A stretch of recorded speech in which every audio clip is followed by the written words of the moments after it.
Thank you, Fraser. I think ultimately everyone who's here today is focused on the best possible patient outcomes and care, and it's really interesting to see how you and your colleagues at Digby Brown are doing that from a legal perspective. I've been reminded that when I introduced you, Fraser, I didn't actually introduce myself. So for those of you who don't know me, my name is Carolyn McRae and I'm the Mesothelioma CNS based at the Queen Elizabeth Hospital in Glasgow, and I'm the CNS team leader for Scotland. The next person to speak in this session is Dr. Matthew Johnston. Matt is the Macmillan lead cancer nurse at the Royal Brompton and Harefield Hospitals down in London, and if that wasn't enough, he's also the Honorary Research Fellow at the University of Sheffield in the Mesothelioma UK Research Unit, where they're working on a number of projects, and Matt is here today to present on one of these, the long-term survival in pleural mesothelioma. So thank you, Matt, for coming today. Hi, Carolyn. Thank you for that introduction, and it's a pleasure to give you a small introduction to the study that I'm working on.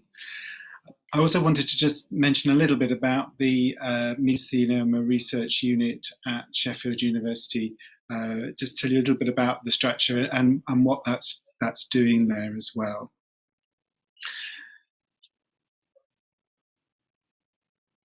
So,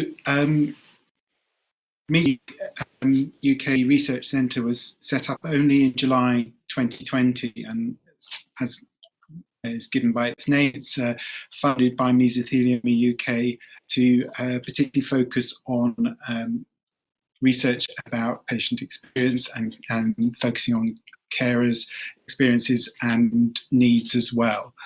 The team there is led by jointly between Dr. Claire Gardner and Professor Angela Todd.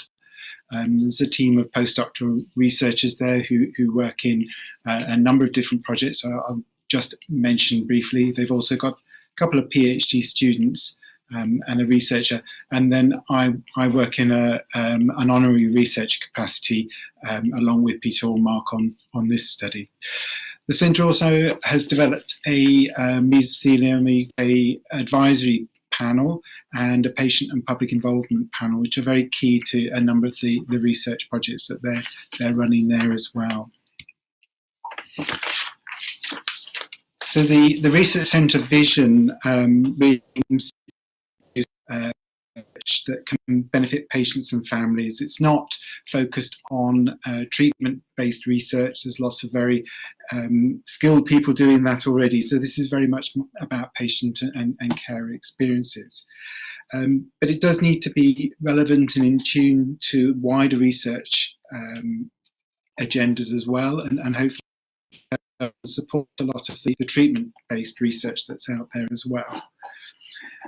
The centre aims also to kind of support researchers in the field and help them develop a research portfolio and research skills, and ultimately wants to develop research that's relevant to practice and policy, and so it can demonstrate its impact in that way.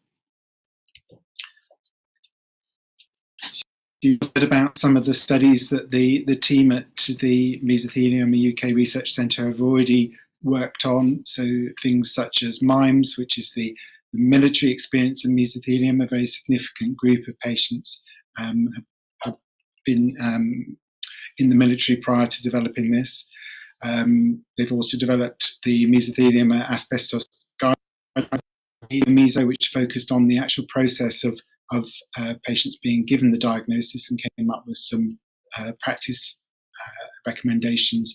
And then, as also been mentioned earlier, the gendered experience of mesothelioma. And so the centre is going, and one of the big ones, and the ones I wanted to start early on, was the research prioritisation exercise, which was aimed to look at all the possible research projects they could start working on, really decide on the ones that are going to have the most impact, the most relevance, and are the most important to users and practitioners in the field. And that's ongoing. They're also conducting a number of a rapid review of evidence around patient and family experiences, work on teachers, education workers who've developed mesothelioma. They want to look at COVID and that impact on treatment and experience of having meso. There's another study running at the moment looking at the palliative care needs of mesothelioma and the role of the clinical nurse specialists in providing that. There's another big study that was done in conjunction with the Mesothelioma UK charity, which was the MORE study, the Mesothelioma Outcomes Research and Experience Survey, which has produced a lot of data, but was a survey rather than, or an audit rather than primary research. And then was the experience of patients being treated for peritoneal mesothelioma. The one I'm going to talk a little bit more about today is the experience of long-term survival in pleural mesothelioma.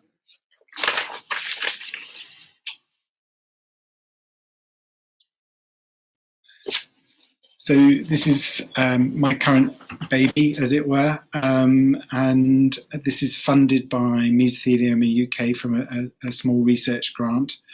And then it is run as part of the Mesothelioma Research Centre.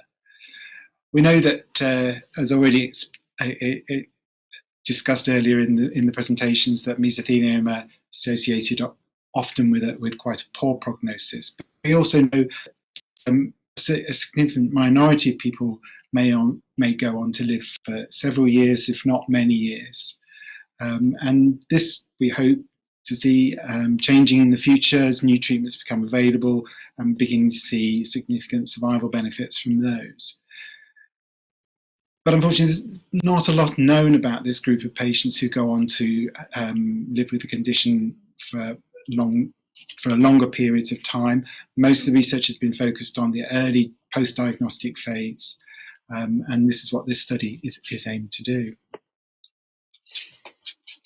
So within this study, I want an understanding of what it's like to be a long-term survivor with pleural mesothelioma, both from the perspective of the person who has been given the diagnosis, but also their primary carers. And that group I mean as often patients' wives, husbands, son, daughter, or sometimes it's been close friends.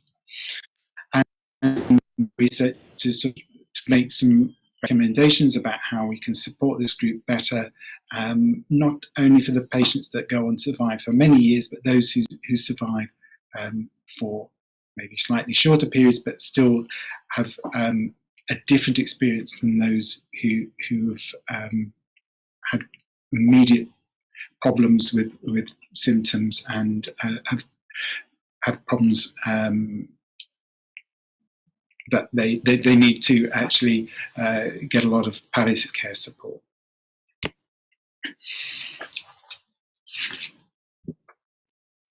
So some people that I've included in the study have been those who've been diagnosed with mesothelioma for 3 or more years ago. And this group was chosen really because they've survived perhaps longer than the average, but that we weren't asking for people surviving so long that we were actually not going to find anybody to join the study. And the other group are clearly the main informal carers of this group. We have aimed to recruit participants largely through and also through the mesothelioma and asbestos support charities across the UK, through their newsletters, their support groups, and by word of mouth. So we haven't gone through the route of recruiting patients through the NHS and asking staff to identify particular patients. The study was approved by the University of Sheffield Research Ethics Committee, and although small numbers, we've done our best to anonymise patient identities and to try and make that their contribution anonymous. So the timeline for the project, it was a 1-year funded study, so quite a quick study in many ways. The protocol and ethics was applied through the University of Sheffield in about January in 2021, and we were able to start going with the study in April. And at that time, I recruited patients for what we've called phase 1, which is basically in-depth interviews, largely jointly between patients and their carers, but some of them have been done jointly, and that was agreed that it was down to the participants' preference. But most of them have been done as joint interviews, lasting around about an hour or just over. The period between July and September we've used to do some initial analysis and develop some broad themes and look at areas where we want to get further information from. So the second phase of the sort of data gathering phase is starting now, and we are planning focus groups, one with patients and one separate one with carers, to really try and get a slightly different perspective on these experiences, and allow patients and carers of people with mesothelioma to talk about their experiences alone, away from the person that they're caring from, with the idea that we might actually get people to talk about slightly different material in those focus groups. And in the process, we are just working on getting those focus groups up and running. And then after those focus groups are done, it's the time of the final analysis and preparing reports and getting stuff out for people to hear. So today, really, it's very much about the interim analysis and just talking about some of the initial early findings that we've found.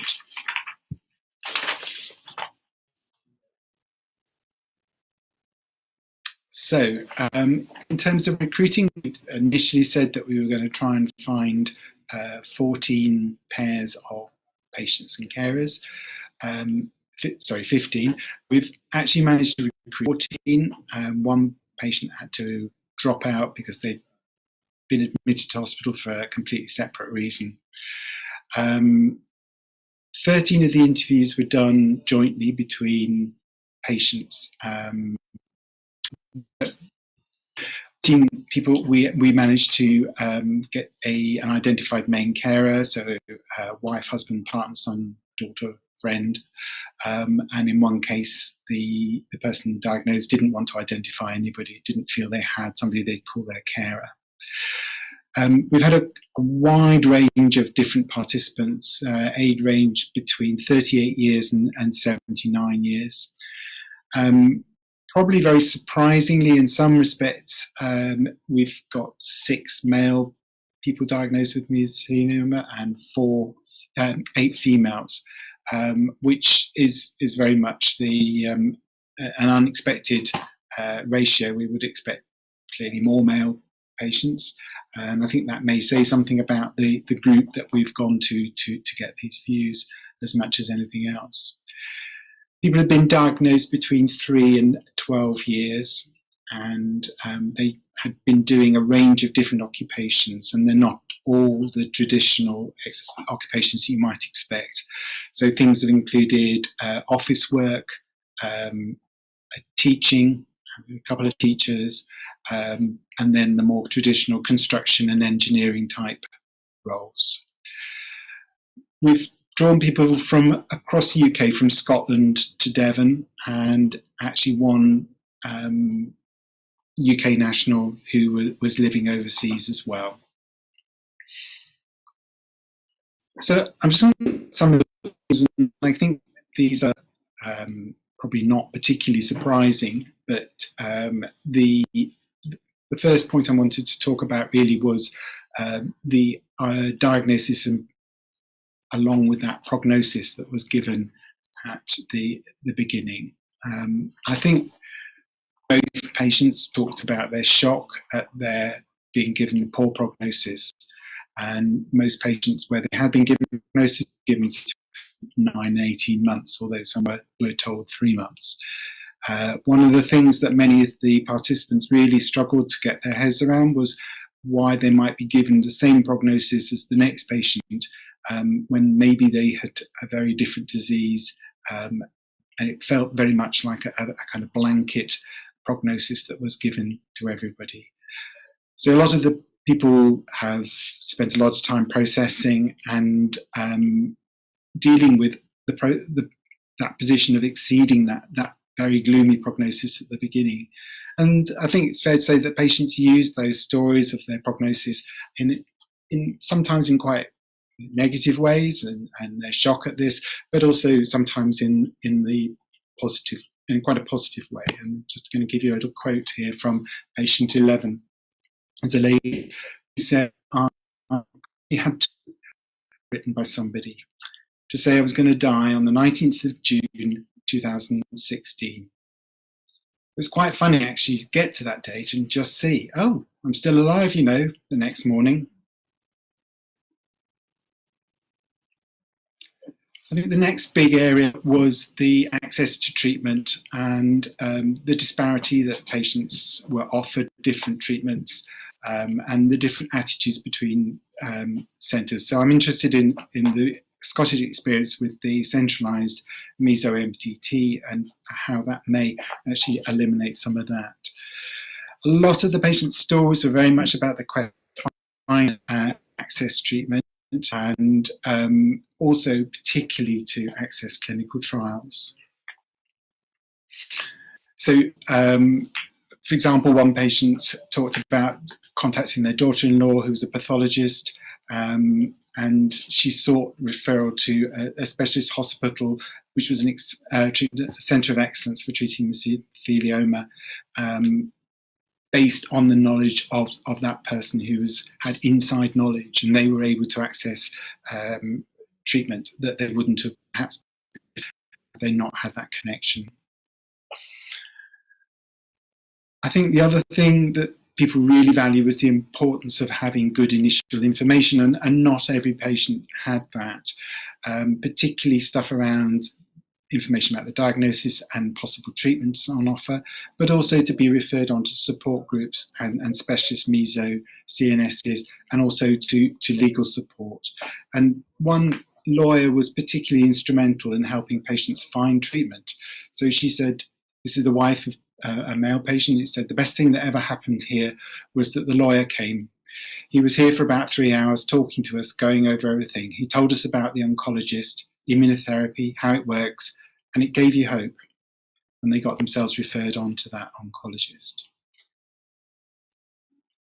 I think, again, very loud and clear came across the burden of undergoing treatment. So whilst everybody was seeking treatment, actually undergoing it for many people was very difficult. Particularly things around chemotherapy with especially fatigue-related symptoms. Of interest, that patients who underwent immunotherapy often had less side effects, but where they did run into problems were quite at the time. Right? And also just the physical travel that's associated with mesothelioma treatment, and particularly things like accessing treatment and trials. People travelled long distances. So one of the patient's daughters talked about the experience with a development where he spent about 10 days recovering from each cycle of treatment, and then had the next 10 days where they felt almost back to normal. So half their time on treatment was spent feeling the symptoms, the side effects of their treatment. I think this group have obviously been recruited from the support networks, and so unsurprisingly, they really valued this very highly.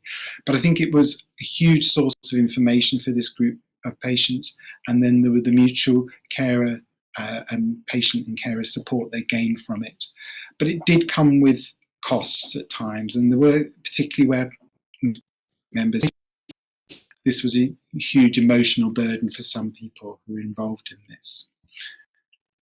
One lady said, it's hard.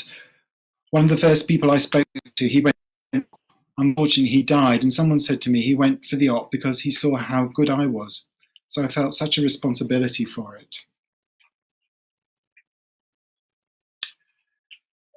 I think the last theme was around remission and relapse, and these patients who survive long times have a course of the disease that seems to be treatment interspersed with period watching and waiting to see what's happening, long periods of uncertainty, and this could be seen by the difficulty of sort of undergoing scans, and a sort of downward over them, and with the knowledge that there ultimately isn't a cure for this disease. And so when the patients were talking about pets, and that sort of changed their world and sort of stopped them feeling that they were having treatment and they were just on a particular pathway, but this then they had this PET scan which showed that there was change, and then they needed to actually change treatments and try and get that, try and fight for that treatment again. And so talking about that difficulty of coping with that change. So the next steps to the study really are to get the participants for this focus groups. I was aiming to do those next week, but I think I may have to postpone that because I'm still working on trying to get a group of people to join those focus groups, and then sort of work these themes up further and come up with some recommendations.